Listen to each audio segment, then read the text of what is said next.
Tanggal 11 Februari, hari ke-42. Bacaan, Bilangan pasal 5 sampai dengan pasal 8. Bangsa dibersihkan untuk ibadah.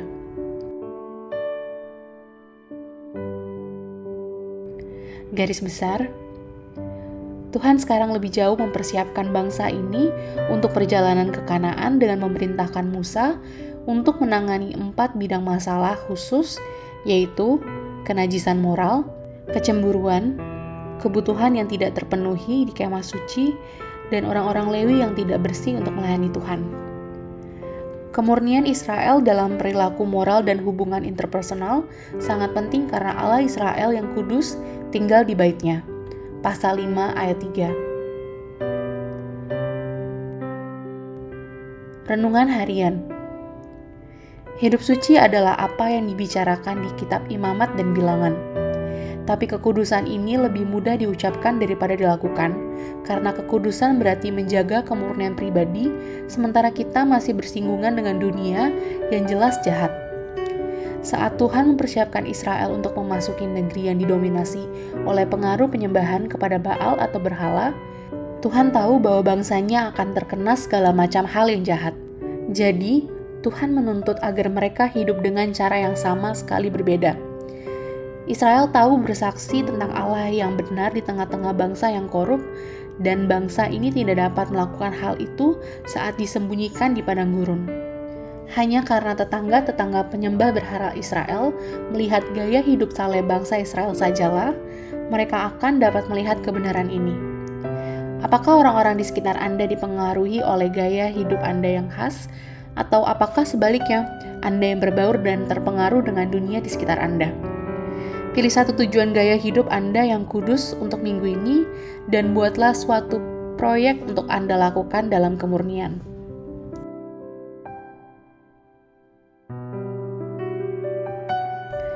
Kehidupan yang berkenan di hadapan Allah adalah iklan terbaik untuk kekristenan.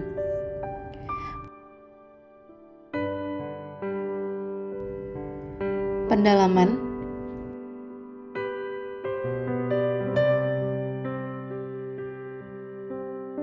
Senyum terindah Bilangan pasal 6 ayat 24-26. Bagian ini yang dikenal sebagai berkat Harun, pasal 6 ayat 24-26, sering terdengar di akhir kebaktian gereja.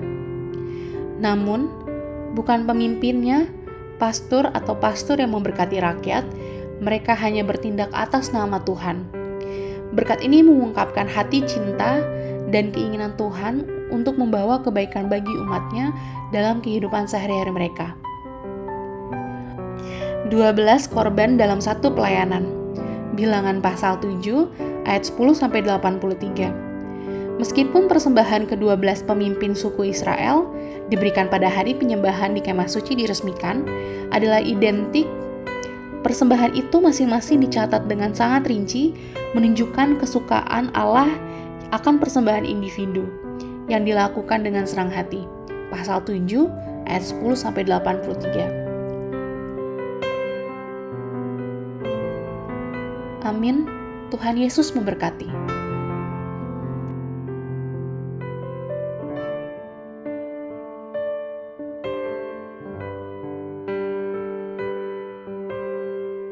Bilangan pasal 5. Peraturan mengenai orang-orang yang najis.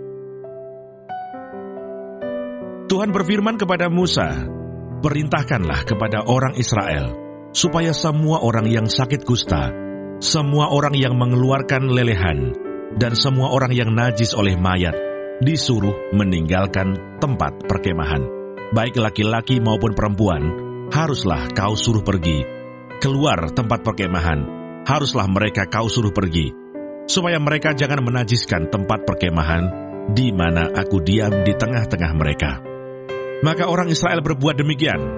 Mereka menyuruh orang-orang itu meninggalkan tempat perkemahan, seperti yang difirmankan Tuhan kepada Musa.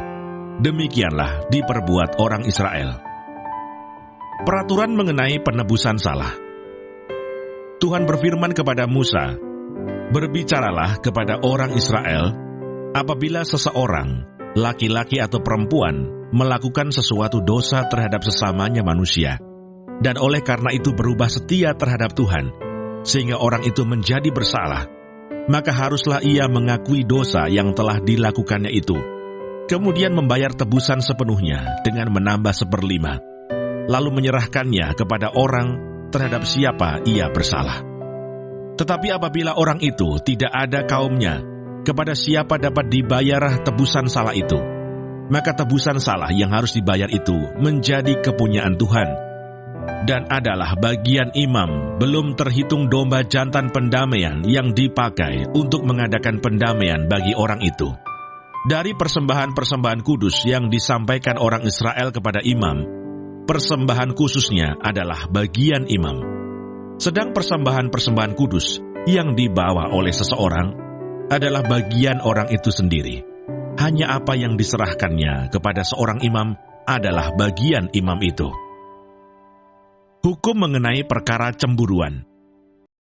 Tuhan berfirman kepada Musa, "Berbicaralah kepada orang Israel, dan katakanlah kepada mereka, apabila istri seseorang berbuat serong dan tidak setia terhadap suaminya, dan laki-laki lain tidur dan bersetubuh dengan perempuan itu dengan tidak diketahui suaminya, karena tinggal rahasia bahwa perempuan itu mencemarkan dirinya, tidak ada saksi terhadap dia, dia tidak kedapatan, dan apabila kemudian roh cemburu menguasai suami itu, sehingga ia menjadi cemburu terhadap istrinya, dan perempuan itu memang telah mencemarkan dirinya, atau apabila roh cemburu menguasai suami itu, sehingga ia menjadi cemburu terhadap istrinya, walaupun perempuan itu tidak mencemarkan dirinya, maka haruslah orang itu membawa istrinya kepada imam. Dan orang itu harus membawa persembahan karena perempuan itu sebanyak 1/10 eva tepung jelai, yang ke atasnya tidak dituangkannya minyak, dan yang tidak dibubuhi kemenyan. Karena korban itu ialah korban sajian cemburuan, suatu korban peringatan yang mengingatkan kepada kedurjanaan. Maka haruslah imam menyuruh perempuan itu mendekat dan menghadapkannya kepada Tuhan. Lalu imam harus membawa air kudus dalam suatu tempayan tanah. Kemudian harus memungut debu yang ada di lantai kemah suci dan membubuhnya ke dalam air itu. Apabila imam sudah menghadapkan perempuan itu kepada Tuhan, haruslah ia menguraikan rambut perempuan itu, lalu meletakkan korban peringatan, yakni korban sajian cemburuan, ke atas telapak tangan perempuan itu, sedang di tangan imam haruslah ada air pahit yang mendatangkan kutuk.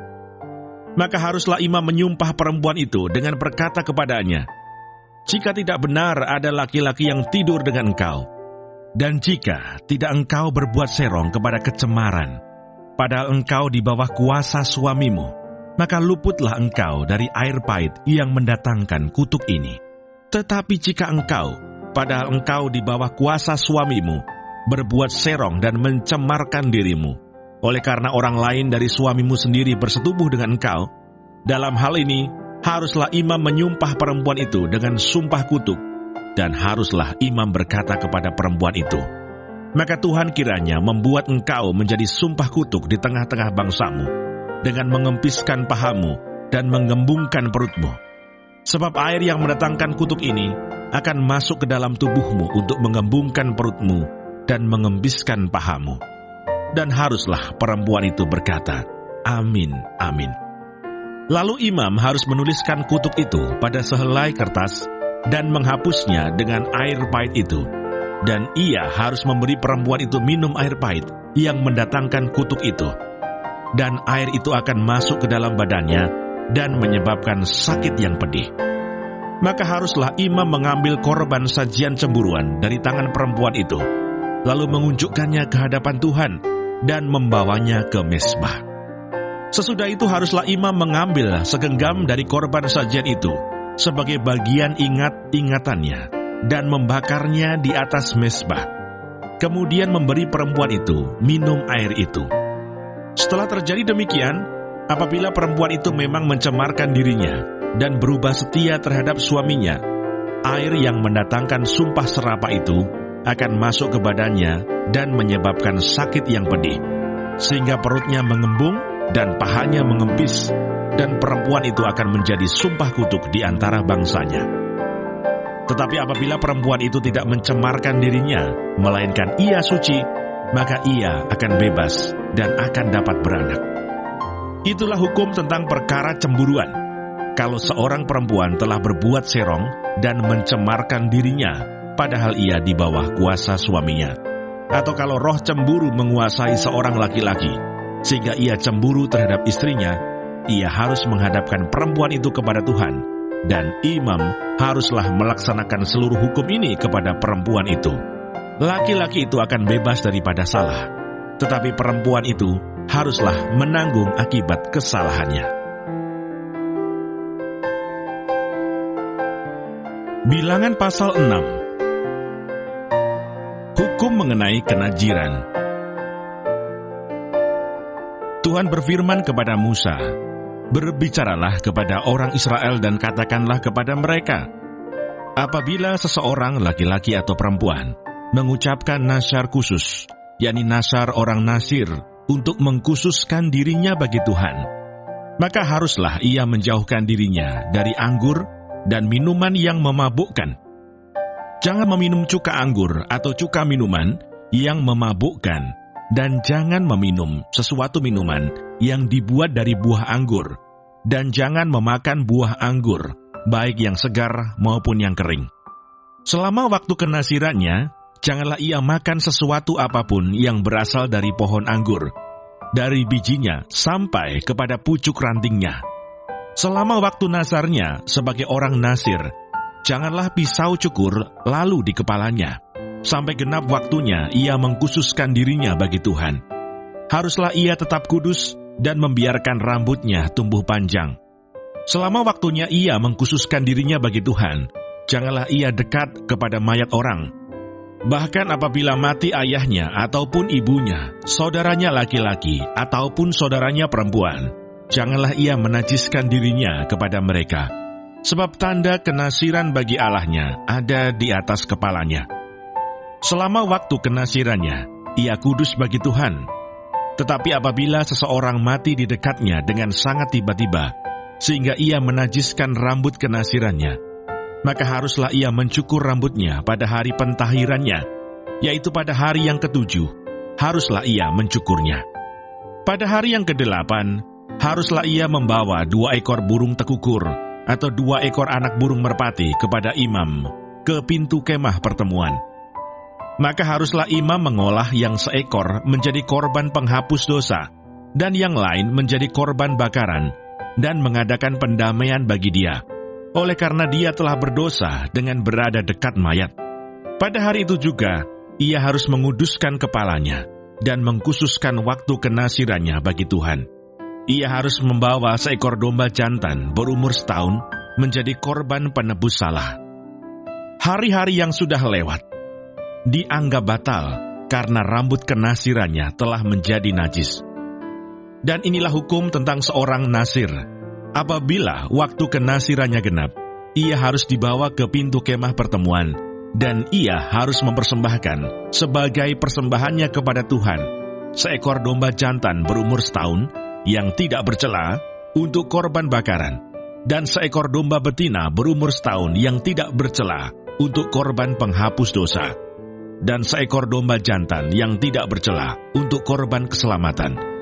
Juga sebakul roti yang tidak beragi, yakni roti bundar dari tepung yang terbaik, yang diolah dengan minyak, dan roti tipis yang tidak beragi, diolesi dengan minyak, serta dengan korban sajian dan korban-korban curahannya. Lalu haruslah imam membawa semuanya itu ke hadapan Tuhan dan mengolah korban penghapus dosa dan korban bakarannya. Domba jantan itu haruslah diolahnya sebagai korban keselamatan bagi Tuhan.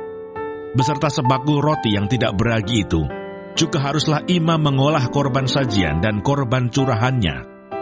Maka haruslah orang Nasir itu mencukur rambut kenasirannya di depan pintu kemah pertemuan, lalu mengambil rambut kenasirannya itu dan melemparkannya ke dalam api yang di bawah korban keselamatan.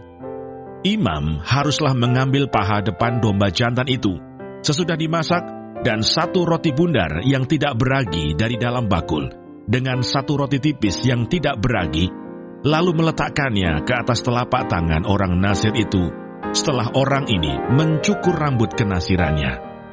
Kemudian haruslah imam mengunjukkan semuanya itu ke hadapan Tuhan sebagai persembahan unjukan. Semuanya itu menjadi bagian kudus bagi imam, beserta dada persembahan unjukan dan beserta paha persembahan khusus. Sesudah itu, barulah boleh orang Nasir itu minum anggur. Itulah hukum tentang orang Nasir yang menasarkan persembahannya kepada Tuhan berdasarkan kenasirannya. Belum dihitung apa yang ia mampu mempersembahkan di samping itu, sesuai dengan bunyi nasar yang diikrarkannya. Demikianlah harus dilakukannya berdasarkan hukum tentang kenasirannya. Ucapan berkat imam. Tuhan berfirman kepada Musa, "Berbicaralah kepada Harun dan anak-anaknya. Beginilah harus kamu memberkati orang Israel. Katakanlah kepada mereka, Tuhan memberkati engkau dan melindungi engkau. Tuhan menyinari engkau dengan wajahnya dan memberi engkau kasih karunia. Tuhan menghadapkan wajahnya kepadamu dan memberi engkau damai sejahtera. Demikianlah harus mereka meletakkan namaku atas orang Israel, maka aku akan memberkati mereka." Bilangan pasal 7. Persembahan pada waktu pentahbisan kemah suci.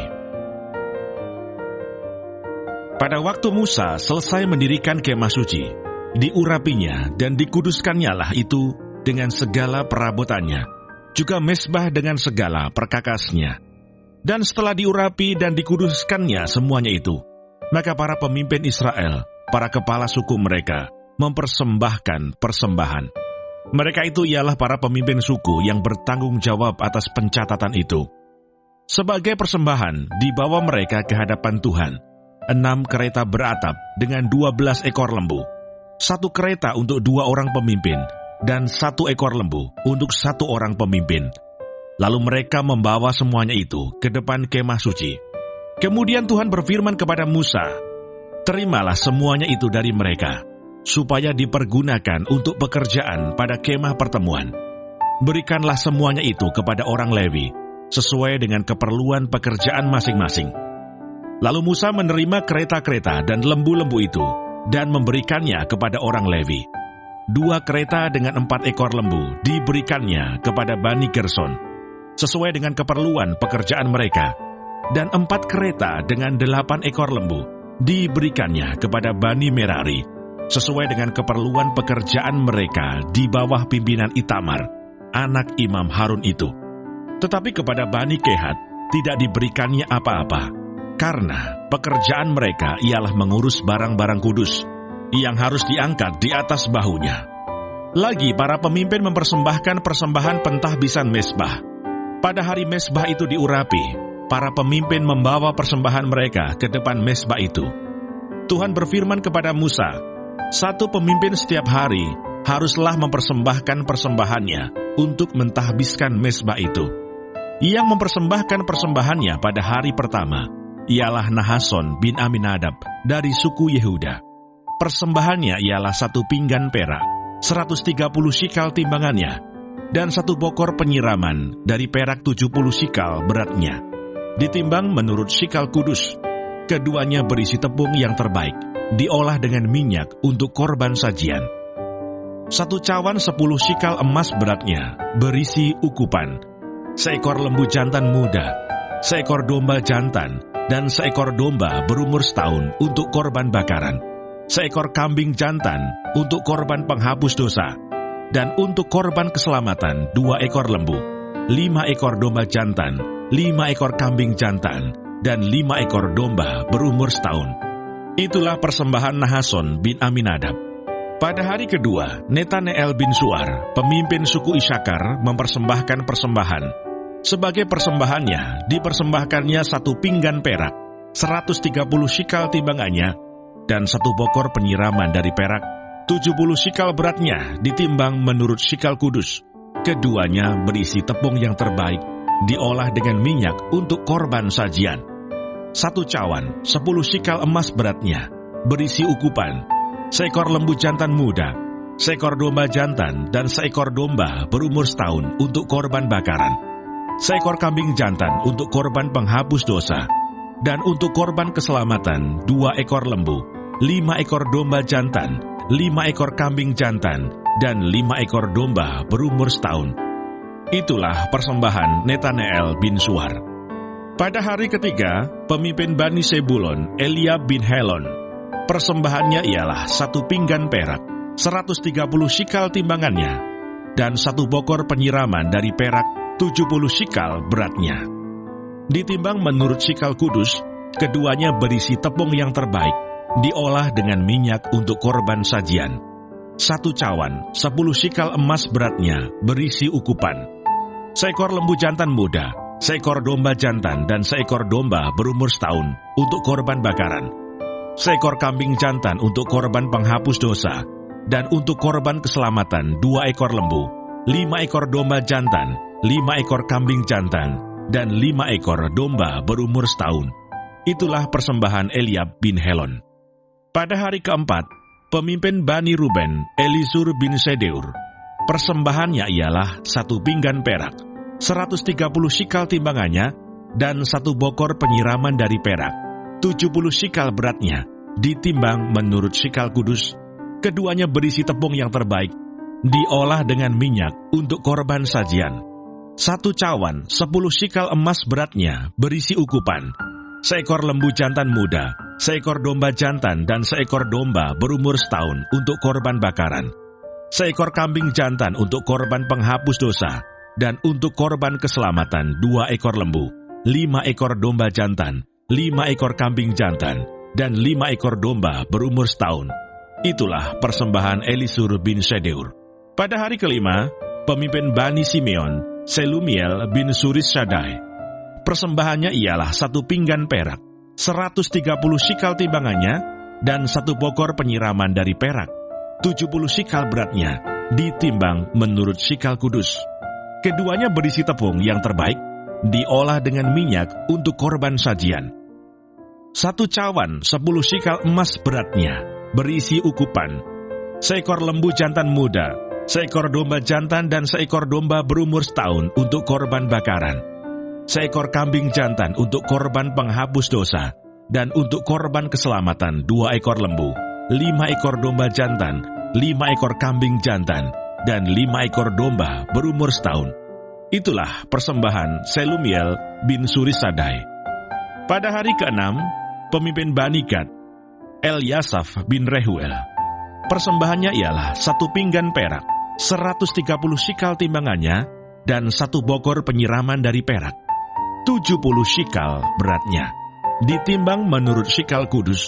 Keduanya berisi tepung yang terbaik, diolah dengan minyak untuk korban sajian.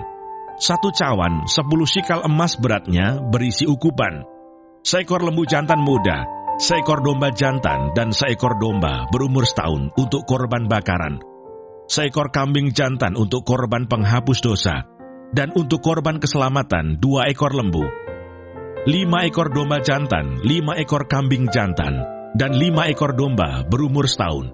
Itulah persembahan Eliasaf bin Rehuel. Pada hari ke-7, pemimpin Bani Efraim, Elisama bin Amihud, persembahannya ialah 1 pinggan perak, 130 shikal timbangannya, dan 1 bokor penyiraman dari perak, 70 shikal beratnya, ditimbang menurut shikal kudus.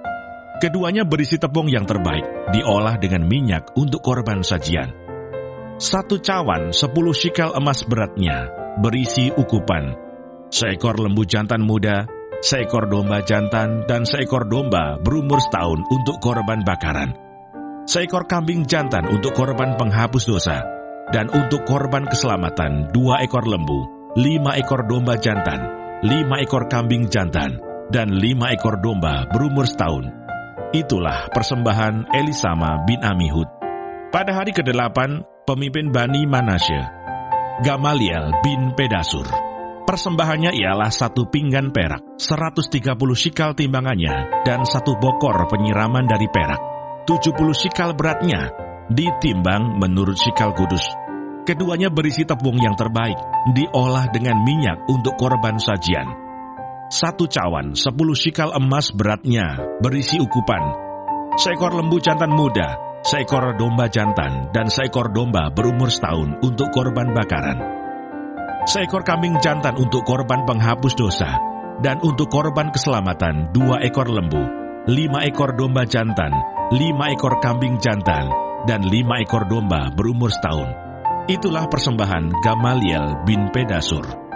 Pada hari ke-9, pemimpin Bani Benyamin, Abidan bin Gedeoni. Persembahannya ialah 1 pinggan perak, 130 shikal timbangannya, dan 1 bokor penyiraman dari perak, 70 shikal beratnya, ditimbang menurut shikal kudus. Keduanya berisi tepung yang terbaik, diolah dengan minyak, untuk korban sajian. 1 cawan 10 shikal emas beratnya, berisi ukupan, seekor lembu jantan muda, seekor domba jantan, dan seekor domba berumur setahun untuk korban bakaran. Seekor kambing jantan untuk korban penghapus dosa, dan untuk korban keselamatan 2 ekor lembu, 5 ekor domba jantan, 5 ekor kambing jantan, dan 5 ekor domba berumur setahun. Itulah persembahan Abidan bin Gedeoni. Pada hari ke-10, pemimpin Bani Dan, Ahiezer bin Amisadai. Persembahannya ialah 1 pinggan perak, 130 shikal timbangannya, dan 1 bokor penyiraman dari perak, 70 shikal beratnya, ditimbang menurut shikal kudus. Keduanya berisi tepung yang terbaik, diolah dengan minyak untuk korban sajian. 1 cawan 10 shikal emas beratnya, berisi ukupan, seekor lembu jantan muda, seekor domba jantan, dan seekor domba berumur setahun untuk korban bakaran. Seekor kambing jantan untuk korban penghapus dosa, dan untuk korban keselamatan 2 ekor lembu, 5 ekor domba jantan, 5 ekor kambing jantan, dan 5 ekor domba berumur setahun. Itulah persembahan Ahiezer bin Amisadai. Pada hari ke-11, pemimpin Bani Asher, Pagiel bin Okran. Persembahannya ialah 1 pinggan perak, 130 shikal timbangannya, dan 1 bokor penyiraman dari perak, 70 shikal beratnya, ditimbang menurut shikal kudus. Keduanya berisi tepung yang terbaik, diolah dengan minyak untuk korban sajian. 1 cawan 10 shikal emas beratnya, berisi ukupan, seekor lembu jantan muda, seekor domba jantan, dan seekor domba berumur setahun untuk korban bakaran. Seekor kambing jantan untuk korban penghapus dosa, dan untuk korban keselamatan 2 ekor lembu, 5 ekor domba jantan, 5 ekor kambing jantan, dan 5 ekor domba berumur setahun. Itulah persembahan Pagiel bin Okran. Pada hari ke-12, pemimpin Bani Naftali, Ahira bin Enan. Persembahannya ialah 1 pinggan perak, 130 shikal timbangannya, dan 1 bokor penyiraman dari perak, 70 shikal beratnya, ditimbang menurut shikal kudus. Keduanya berisi tepung yang terbaik, diolah dengan minyak untuk korban sajian. 1 cawan 10 shikal emas beratnya, berisi ukupan, seekor lembu jantan muda, seekor domba jantan, dan seekor domba berumur setahun untuk korban bakaran. Seekor kambing jantan untuk korban penghapus dosa, dan untuk korban keselamatan 2 ekor lembu, 5 ekor domba jantan, 5 ekor kambing jantan, dan 5 ekor domba berumur setahun. Itulah persembahan Ahira bin Enan.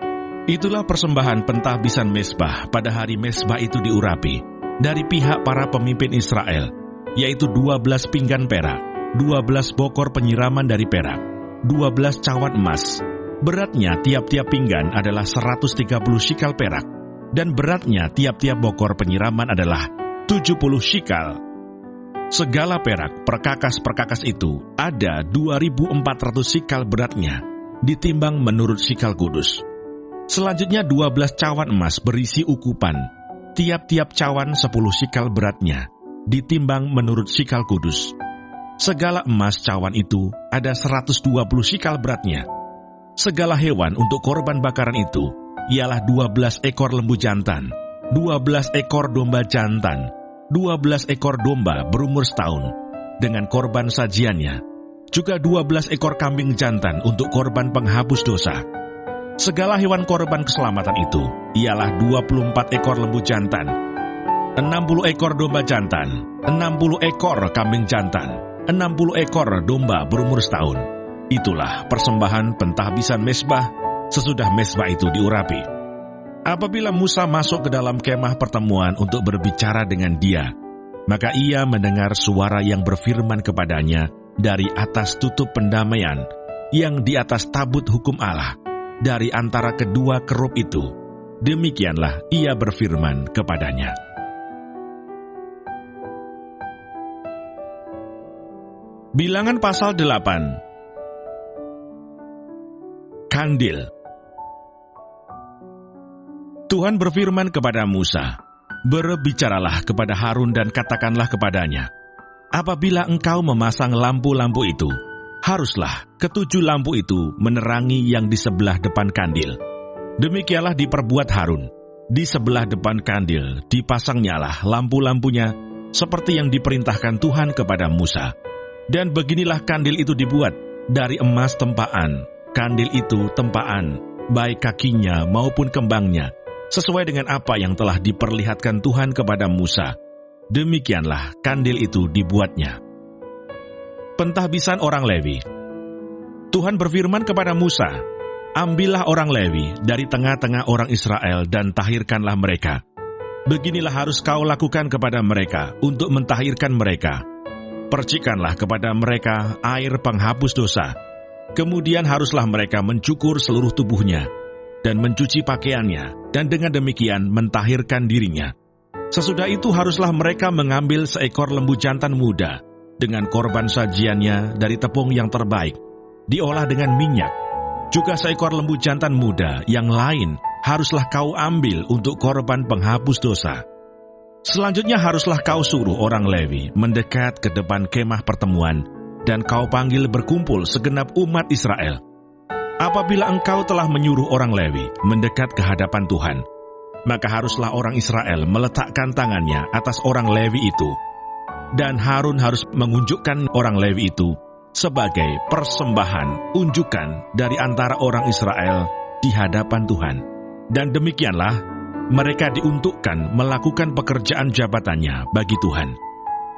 Setelah orang Lewi meletakkan tangannya atas kepala lembu-lembu jantan muda itu, maka haruslah yang seekor diolah sebagai korban penghapus dosa, dan yang lain sebagai korban bakaran bagi Tuhan, untuk mengadakan pendamaian bagi orang Lewi. Maka haruslah engkau menghadapkan orang Lewi kepada Harun dengan anak-anaknya, dan mengunjukkan mereka sebagai persembahan unjukan bagi Tuhan. Demikianlah harus engkau mentahirkan mereka dari tengah-tengah orang Israel, supaya orang Lewi itu menjadi kepunyaanku. Barulah sesudah itu, orang Lewi boleh masuk untuk melakukan pekerjaan jabatannya pada kemah pertemuan, sesudah engkau mentahirkan mereka dan mengunjukkan mereka sebagai persembahan unjukan. Sebab mereka harus diserahkan dengan sepenuhnya kepadaku dari tengah-tengah orang Israel, ganti semua yang terdahulu lahir dari kandungan, yakni semua anak sulung yang ada pada orang Israel, telah kuambil mereka bagiku. Sebab semua anak sulung yang ada pada orang Israel, baik dari manusia maupun dari hewan, adalah kepunyaanku. Pada waktu aku membunuh semua anak sulung di tanah Mesir, aku telah menguduskan semuanya bagiku.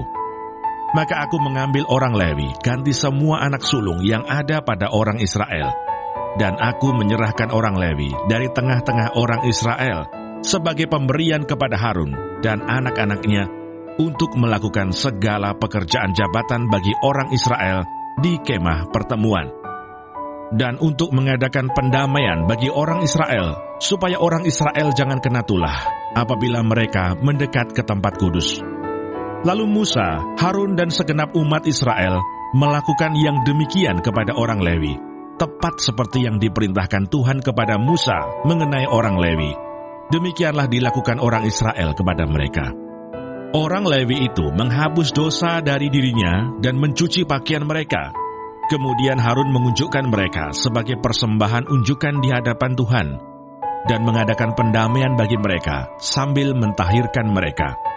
Sesudah itu masuklah orang Lewi untuk melakukan pekerjaan jabatan mereka di kemah pertemuan, di bawah pengawasan Harun dan anak-anaknya, seperti yang diperintahkan Tuhan kepada Musa mengenai orang Lewi. demikianlah dilakukan kepada mereka.